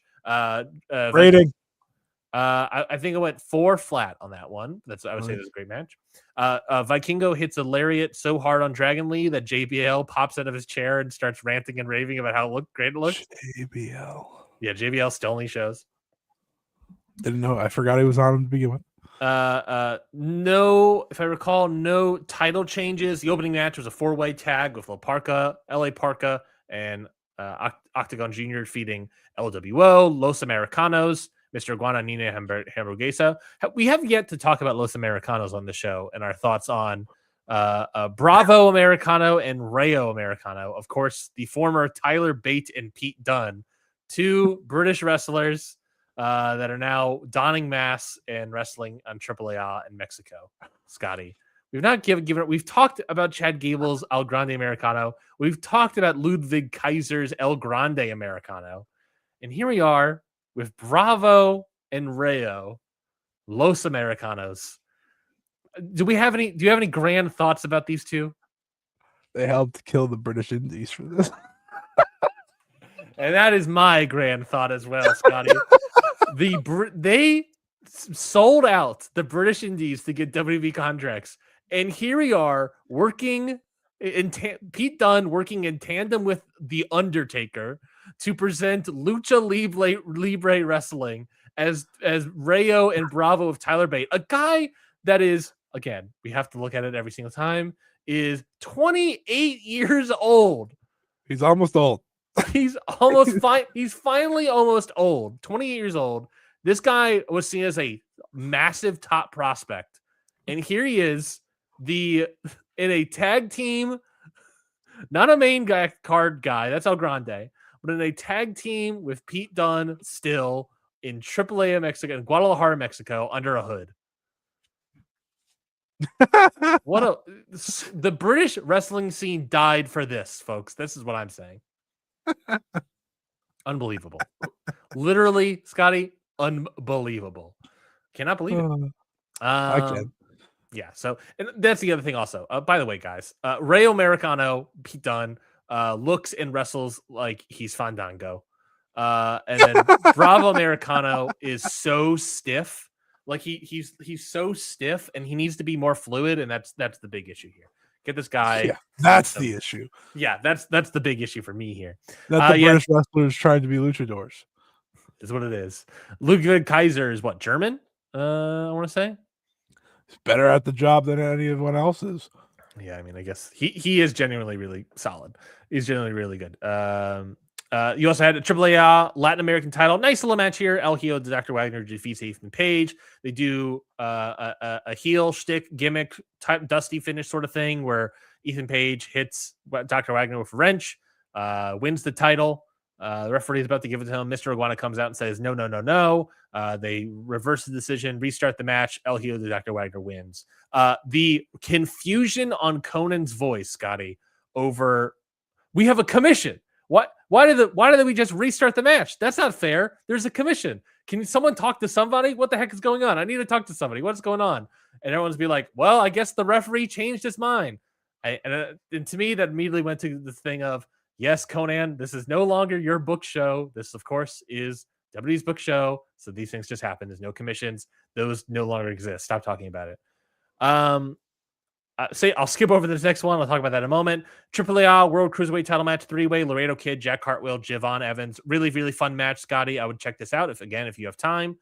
My recommendations ultimately here, Scotty, are going to be the AAA World Cruiserweight title, the singles match between Vikingo and Dragon Lee, and the main event tag team with Phoenix and Mysterio. Javon Evans is awesome. Yeah, he's really good. He had a couple slips ups in this match. He whiffed on a super kick to Jack Cartwheel.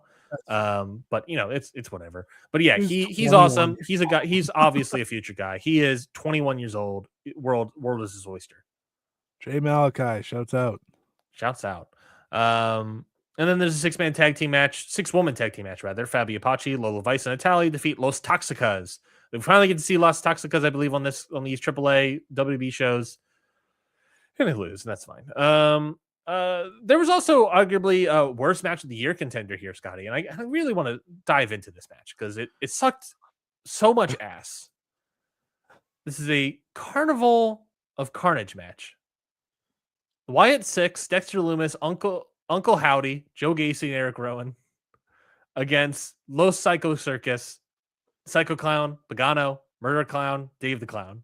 Nothing about this sounds good. The match starts with Wyatt Six coming out into the ring. With a segment starts, rather, with them coming out to the ring. Then a video package plays where Los Psycho Circus says that they have to come to the Carnival of Carnage or whatever in the back. And so then they leave the ring and go fight him in the back. And then they proceed to, then they walk upon how in arenas or shipping areas, we've seen these on wrestling shows, they have the loading docks, right? Yeah. Where the trucks come in and everything and down. And so there's this, it's kind of carved out little area underneath. So they walk over and down beneath them are all these circus tents put up with balloons everywhere, all over the ground, all over on the things.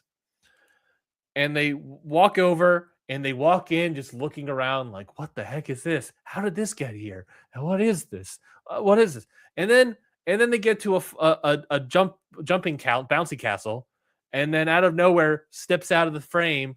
Psycho Clown's like, I'm right here. And then the Wyatt Six I can't believe he's right there. Look at each other. Joe Gacy, you go fight him by yourself for some reason. Joe Gacy goes in.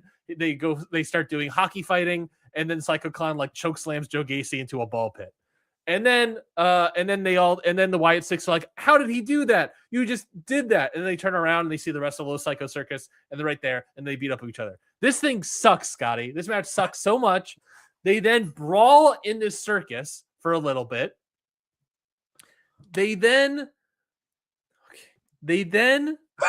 each circus tent thing that's been built up has a piece of fabric in front of it. Uh-huh. And I want to say Dave the Clown or Murder Clown or whatever rips off the fabric and there's Masquerita Singrata with a kendo stick that he starts just waving around like a lightsaber. and then he beats up Eric Rowan or Dexter Loomis or whoever the heck it is, right? Whatever. Yeah.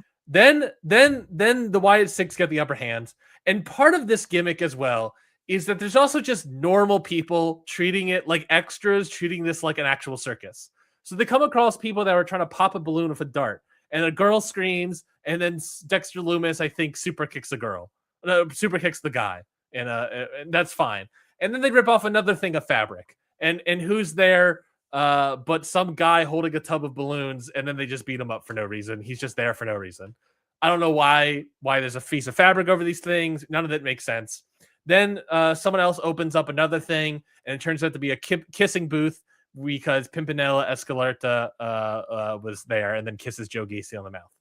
And then there's some more brawling. They get to the ring. There's some more brawling. The match happens, and there's some table spots. And then the match ends. Scotty and Los Psycho Circus get the win. This match stunk so much ass. Half of it was fucking bullshit. Wyatt Six, like WWE bullshit match gimmick types where we're just going to be completely backstage in this pre-set up. We're acting. We're not wrestling. We're just walking around looking at things. What a waste of time, Scotty. And I want to tell you something that they aired on this show as well that's really infuriated me. They did a video package about how AAA, because of the WWE acquisition, Scotty, is now a global company. And I really want you to hear this. It's now a global company. And then they go on to say that Lucha Libre is now no longer a sideshow. It is now the main event with WWE. Lucha Libre, Scotty. Hold on. I wonder who made it a sideshow. Well, obviously, the Psycho Circus are all outside shows. They're a circus. But who made it a sideshow? Maybe it was Rey Mysterio, the guy that said that WWE has finally gave the stamp of approval to AAA and Lucha Libre with this acquisition. This acquisition has become the PR marketing of the whole thing of the classic WWE is.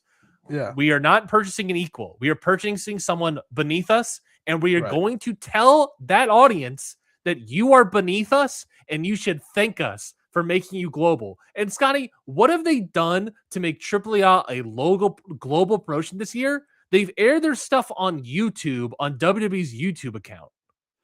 Yeah, baby.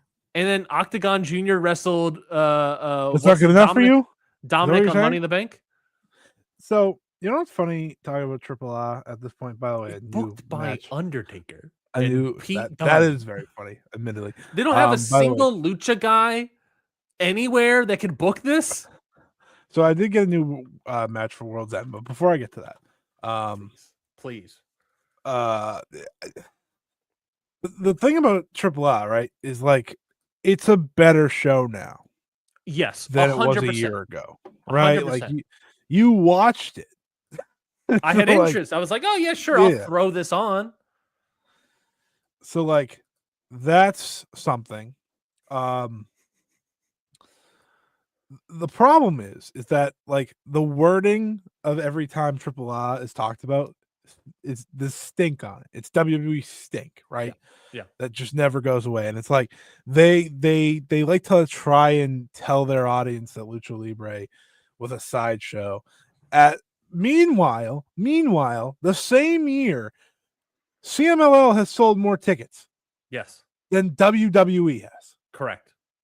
A company, by the way, CMLL, has existed longer than WWF has ever existed. Correct. And they've sold more tickets than them, at least last time it was talked about. I'm sure it hasn't changed because they haven't run another stadium show, so there was no way to beat that. But they've sold more tickets than them. That means they've sold more tickets than anyone in wrestling this year. Correct. But they're trying to tell you that it was a sideshow. Correct. That's because they made it a sideshow on their program. And they still do, by the way. They just have AAA now. So when you watch AAA, it's like, see, it's the main event. No. It's only on YouTube. And if people happen to remember, that's why they watch it. Now, I will give them the sole credit of you made AAA better. Congratulations. Do you know how difficult that was? Not really at all, because Conan was really bad at his job. Yeah. Conan was booking Alberto Del Rio as the world champion. Oh, I forgot something as well. What? Speaking of Alberto Del Rio, you remember what faction he was a part of? No, I do not remember what faction. He was, of course, a part of the Eye of AAA. with sure. Dorian, and Conan and JBL Of and course. some other people. I want to say Of course, that sounds normal. the Eye has been reformed, and now, the faction now now it's the nose. it's the second eye. It's the third eye. I don't know. Dorian's back. The other eye. He's still part of this. Okay. But now instead of Alberto, it's centered around El Hijo del Vikingo. Oh, so he's healed now. Yeah. They officially made him heel. He made him That's heel. good. He Seeing was people working boo heel him the out whole of the match. building. And he has a heater with him. Is it you know who the Omos? heater is? It is Omos. It's got to be Omos. It's Come on. gotta be Omos. Come on. Was he in Noah this year? Was that this Yeah, year? that was this year. He won the tag belts in January. And then they took him away because they wanted to use him. And here we Yeah. are at the Yes, end of dude. December. We're You- finally you using know- Omos. You know how sick Team 2000X was when they had Omos cooking? Cooking. They were cooking. It was. I mean, good for him that he's doing something. Yeah. I actually don't hate that. No, it's not. Vikingo It's and not Omos. bad. It's fine. It's fine. Like, think about the times Vikingo's going to jump off Omos. You know? Think I about know. that. I can't wait. How's Vikingo He moving? does, these he days? does the Twisted Bliss. It's Vikingo as Alexa Bliss and Omos as Braun Strowman. How's it? Yeah, sure. He's wrestling fine. I like him. He He came off a match. Clearly, he's wrestling fine. Yeah, it was a really good match. I think you're totally right. Is AAA better than it was? Yeah, it was dog shit before, but now it's gotten to the level where it's like bad in the WWE bad. Yes, they have comparable wrestlers. It's now at the point where like wrestling, it's now up to par with the wrestling standards of the rest of the globe, or at least American wrestling, right? North American wrestling, where it is now generally good wrestling and good bits, but now it is full of WWE stuff. It is now no longer different than anything else. It is now part of it. And then you have the gall of WWE to say that it was a sideshow before this, and now it's the main event. And you're right, in a year where CMLL is selling more tickets than WWE. It's pretty ridiculous. It's a pretty ridiculous claim. People rag on AEW's partnerships with their people, with CMLL and New Japan. AEW does nothing to the level that WWE does with quote unquote their partners. WWE doesn't even have partners. Well, I guess TNA is their partner. I was gonna say a partner is not a partner if you own them. Yeah, I was about to say what they're doing of the company that they own. They are beneath. This is a sideshow. They're now a main event. You should thank us for becoming global, which is just being on YouTube right now. TNA, their partner, they just send them a bunch of NXT people, and none of it matters. But they got TNA a TV deal, maybe, kind of. Who knows? So it is what it is. The whole thing's dumb and stupid, and we're probably going to talk more Lucha next year, and we're going to certainly have more of these shows. Like I said, it's fine, but like it's insulting, and as we all expected it would be. We all expected it would be insulting here. Scotty, let's close out with this. Some updates for World's End. Yeah, let's do that. All right, here we go. Hold on, I just had it. I clicked the wrong button.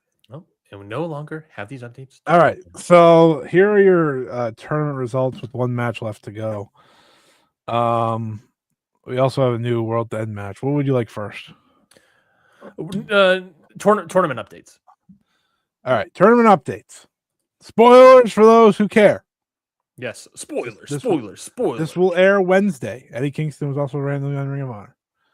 That has nothing to do with this. I just found it interesting. He was just on it. Everybody calm down. He was just on Ring of Honor. Everybody calm down. The Protostar. All right. Kyle Fletcher defeated Jack Perry to lead the goalie with 9 points. That makes sense. No. Konosuke Takeshita defeated Mascara Dorada to officially fully clinch. So he's good to go. Yep. Clinch Number top one. seed, I believe. Yep. Yeah, he's number one of B. He's the B1. Roderick Strong upset Claudio Castagnoli. No, that's a big upset. Yeah. So that looks like it opens the door for Mox. Yep. I think makes sense. so. I think it'll be Mox. It'll be Mox, Okada, Fletcher, and Takeshita. That seems to be the four. I think so. It's more than likely that it's going to be all the people you'd probably expect when it was announced at the beginning. Well, more than likely, it looks like then it could be potentially Okada versus Moxley as another semifinal. Yes. Like I said, new match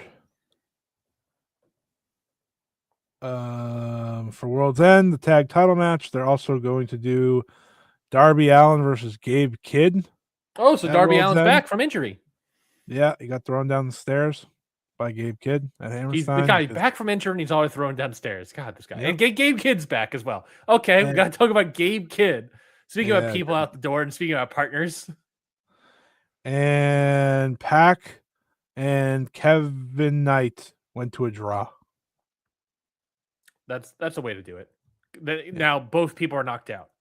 Yeah, the last match is Orange versus Moxley, which is Okay, likely so happening. then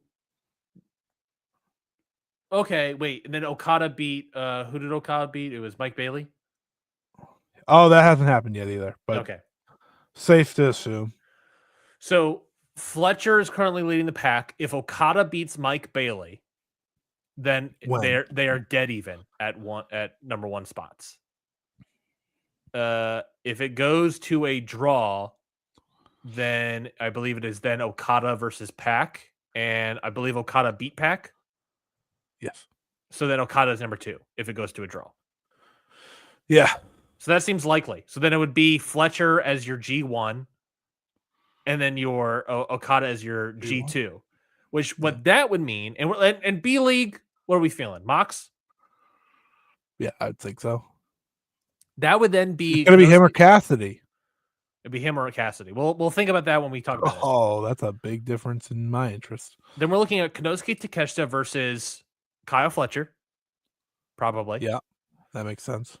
Because we're assuming Okada goes to a draw, probably. Okada versus a draw versus Mike Bailey. That's a crazy idea. Plausible. And then Okada versus either Orange Cassidy or John Moxley.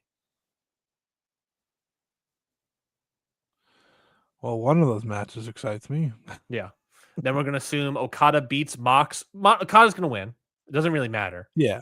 And then you get Okada and Takeshita. It makes more sense for it to be Mox. It's a more interesting match, but then also Mox loses.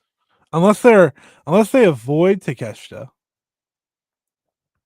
Takeshita loses against Fletcher. Yeah, maybe they could do that because they really love prolonging this story. They love it. It's their favorite thing. But I have to imagine they've been prolonging to this point of the show. Right. You would hope so. If it's not, then I will have many questions. I would say Takeshita beats Fletcher, Okada beats Mox, and then we get, of course, Takeshita versus Okada in the main event. Takeshita would have to win. No one wants Okada winning. I think you're right. I think Takeshita's winning this thing. Cool. And he wins one belt. Take that, Mercedes. And then the unified belt goes away?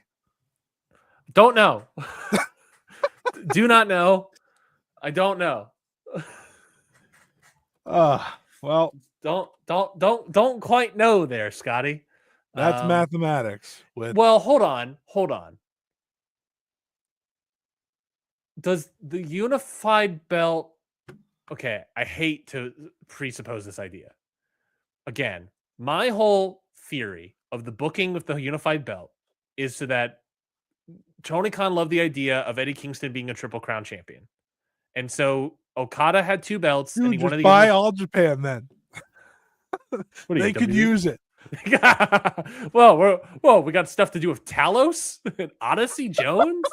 Can't wait to talk about that show. Oh, have you seen that card? Yeah. Oh. Except for the maid. Maid's cool. Yeah. My whole thing was it's a Triple Crown idea, and they just made the unified title to make it a full-on Triple Crown, right? Yeah. That's Triple Crown running in image, right? Sure, that's the running method you have going on right now. Takeshita would be the Continental Champion, and also the IWGP World Heavyweight Champion. You can make it a Triple Crown visual. So does he get the unified belt because he's got 3 belts?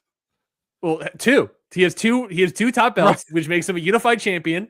Which, oh Jesus Christ, is the unified championship not about unifying titles, But this man unifies lineages and companies and partnerships because that's not how the terminology works in any capacity. And when None of the terminology works. And when I say this happens, this will happen on Saturday. It could break a lot, and so many New Japan fans, Scotty's brains will break when they hear that Konosuke Takeshita, IWGP World Heavyweight Champion, Continental Champion, is also the AEW Unified Champion.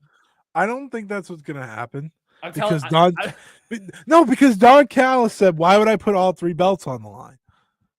He said that to explain why only the Classic was on, which was terrible, by the way. Terrible explanation of why it doesn't solve the problem. It doesn't solve the problem. No. It makes the problem bigger, I'd argue. It would make the solve. Can I paint you a better picture real quick? Hold on, real quickly. The solve to the problem would be Don Callis siding with Takeshita and kicking Okada and giving the unified belt to. But then that makes the belt even more useless because then we're just handing it to someone. Agreed. So just to throw the New Japan curveball in there, piss people off even more, or maybe make them happy. I don't really know. So we're imagining at Wrestle Kingdom a week later, right? Oh yeah, I totally forgot about that. Yeah, that the guy that lost in the main event, Okada, is going to beat Tanahashi in the retirement match, and then Takeshita, who won that match, is going to lose to Tsuji in the semi-main event. Either way, the IWGP World Champion either has to win, then lose, or win, then lose. Lose, then lose again. There's totally a possibility that Okada and Takeshita are winning those matches. Correct. Which you don't even have to worry then about, Scotty, about the Unified Championship, because then Takeshita would then have 3 belts. That's true. This sucks. Wrestling, baby. That's why I said the winner of this tournament should have simply been challenging for the Continental, not that one, the Unified Championship. Yes, that's what all it should have 3 been. titles. Not the tournament being for the belts. Correct. That's lame. Doesn't accomplish anything. Has he defended the Intercontinental title since winning it? Not the Intercontinental. The what? Not the Intercontinental title. What is it called? The Unified? No. The Continental? The Continental. I guess he has, because he has had matches and all he's 3 had it belts for are a technically decade, on the brother. line. He has had this belt since he's had it for 642 days. And he was at first. Was the first champion. It was the International Championship that he beat Omega with. This belt's lineage goes Eddie Kingston, Kazuchika Okada. That's it. I meant the international title belt. You know how bad this? No, let me finish this. Which I guess he defends every single time. No, I need to finish this rant. Let me finish it. Eddie Kingston broke his leg and came back within the same time frame of Okada's title reign.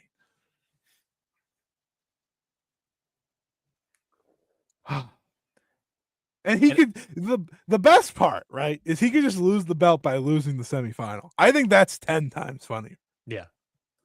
I think the best part is that this is like the least frustrating, confusing thing that's going to happen in the show. The main event is going to have MJF winning the world title. Oh, sure is. That's not going to be the main event. The final's the main event. My apologies, sir. The semi-main event will have MJF winning the world title. Can you believe it, folks? Can you believe it? Get into it. I've always said, Scotty, get into it. You have. But let's end this show. I'm done. Yeah, let's end the show. Thank you, everybody, for listening to this week's episode of Ring Post Radio. Thank you so much for tuning in on the Sunday. We hope you have a Merry Christmas, a Happy Kwanzaa, a Happy Hanukkah, a happy whatever you're celebrating. At the end of the day, we hope you have a happy holidays. Obviously, we have preempted to Sunday here, but we'll be back not next Sunday, but next Tuesday on the 30th, the New Year's Eve show, where we're going to review big time show is what that's going to be. AEW Worlds End review, Stardom Dream Queendom review, All Japan New Year, whatever the fuck, New Year's Eve preview. Plus, there's also some bonus shows that have some interesting matches, but I digress. Wrestle Kingdom preview, Noah preview. That 100%, Scotty, it's got to be a 3-hour show. Could be 4, but it's got to be a 3-hour show for sure. Happy. Hey, I'm off from work the next day. I don't care. I am not. So Oh, you work New Year's Eve? I work New Year's Eve. I am not. Have I told you that I got a new job? I'm having Another new job? It's a brand new job. It's a salaried position, if you believe it. There you go. That's a good thing. I'm going to be making way more money. So I'm excited about that in the new year. It's good. I'll talk about it more offline. That is all the exciting stuff we'll be talking about on New Year's Eve on the 30th of December when we come back. Until then, Scotty, before we leave, give us your plugs. Give us your match of the week. My plugs, youtube.com/@ScottEWrestling. I'm going to have 2 videos this week. Video on my Sakurai and then the Stardom Dream Queendom preview at the end of the week. I have a special up there, like I said, with Trent. I also have a video up on Sayaka Otani if that interests you. That the video with Trent was a Christmas special, so that was a lot of fun. Match of the week. I didn't watch a single match. So that's a first time scenario where I didn't watch anything. So I'm gonna give you what was your movie of the week? My movie of the week. Since Tuesday, right? Yeah. Oh, that's not a long list. Let me see. We'll go with Millennium Actress. Recommended to me by my good friend Dylan, who's a viewer, listener, however the fuck you watch it, of the show. That was it, because the rest are either Christmas movies or Avatar: The Way of Water, and I'm not giving that a shout out. But no, Millennium Actress is really good. But Scotty, have you considered the Talcoons? Have you considered the Talcoons? I don't think you're considering the Talcoons. I also watched Wonka last night. To prep for Marty Supreme.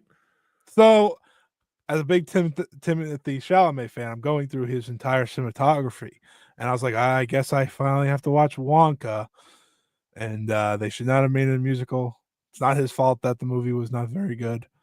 Would it have been better if instead of singing, Timothée Chalamet rapped the entire time? Actually, yeah, would have been. We all heard the Four Rawls remix with Timothée Chalamet. That shit was beast. Okay, listen, pretty beast. Gonna say all the haters out there, which I know there many are of, eat it. This has been one of the best press tours of all time. It's pretty good. Pretty good.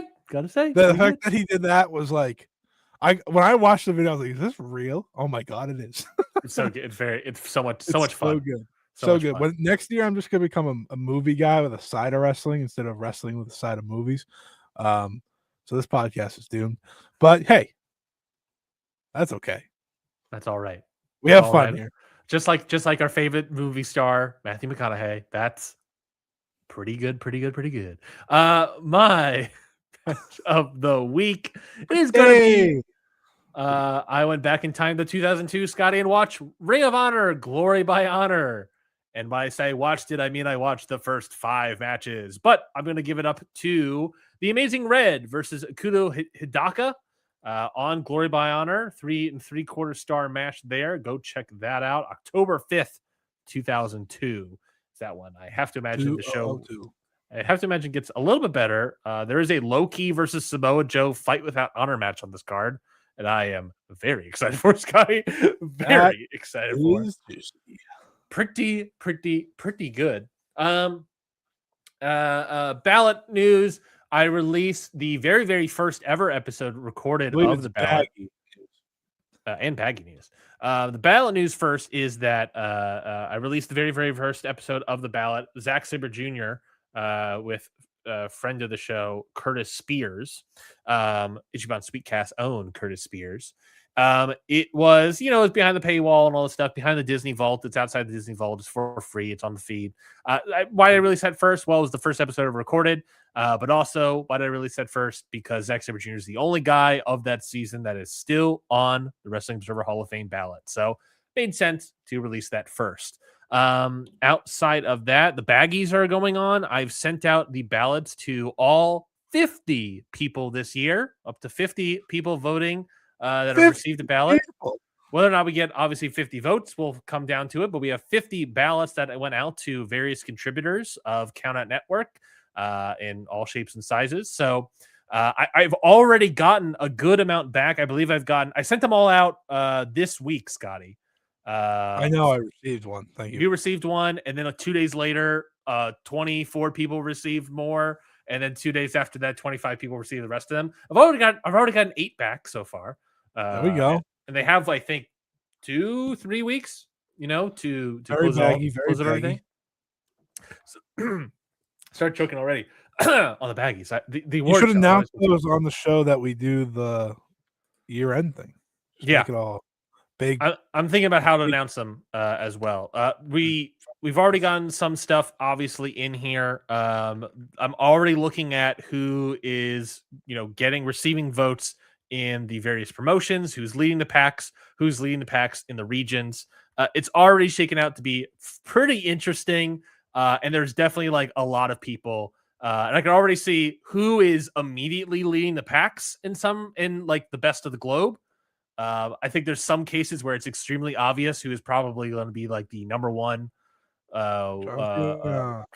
let's say woman wrestler of the year, Scotty. For best, I win again. Yeah, I guess you do.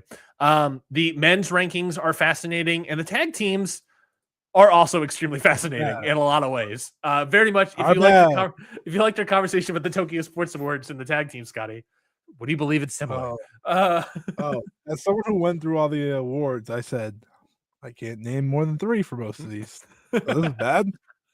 No, I think it's totally fine. I think it's totally fine. Would you also believe with the 8 submitted so far that you're the only person that's voted in AAA? Yeah, I give Dom some love. Yeah, that's the reveal, is that you only voted for one person as Dominic Mysterio, which I do greatly enjoy. That's so fucking funny. My ballot's an all-timer. I think people should just get to look at my ballot when they're all in, because it is fucking hysterical. It's like WWE, John Cena, and Io Sky. Don't remember the rest. Don't ask me. Rhea Ripley, Stephanie Valkyrie. Sure, that feels wrong. There was one of yours that have matched with 2 other people in one specific voting block. Let's see. I want to say it was. Yeah. Yes, it was. Oh no, was I wrong? Oh no, I was not wrong. Your top 3 wrestlers on the Joshi Indies, it is 2 other people have voted the exact same way you did. Which is fascinating. Because I'm right. Because you're right. Turns out. Did I say that? I did. Yeah, I don't remember who my third vote was, but various people that have hosted podcasts, that have guested on podcasts, they all receive ballots. There's 50 people that went out, so you'll get those baggy updates. See who's the best around the globe. So stay tuned for that. That is it for this week's show. If you'd like to listen to Ring Post Radio, subscribe to the podcast wherever you get podcasts. Listen to us on said podcast. Leave a rate and review if you so dare. Sorry, I remember another plug. Yeah. I just realized this show is we're not doing this again until the 30th. So there's a lot of time that my brain did not marinate. I also have a Dream Queendom review the day of. So yeah, that floats your boat. That's a good call. That's a good call. Yeah, yeah. We'll talk about it on here, but we won't be able to talk about it in full because we have 75 different things to talk about. When I say in full, like I'm going to talk about it for at least an hour. Mm-hmm. On here, we're going to talk about it for maybe 20 minutes, and that'll be that. Yeah. Deuces. Let's watch us on YouTube at Podcast Wrestling Network. Listen to all of our shows on the Countout Network, and follow us on social media if you dare. I think that's pretty much it, folks. Thank you, everybody, for listening to this week's episode of Ring Post Radio. We'll be back on the 30th, the little Christmas break. So enjoy your holiday season. And until then, have a good one, everybody. Good.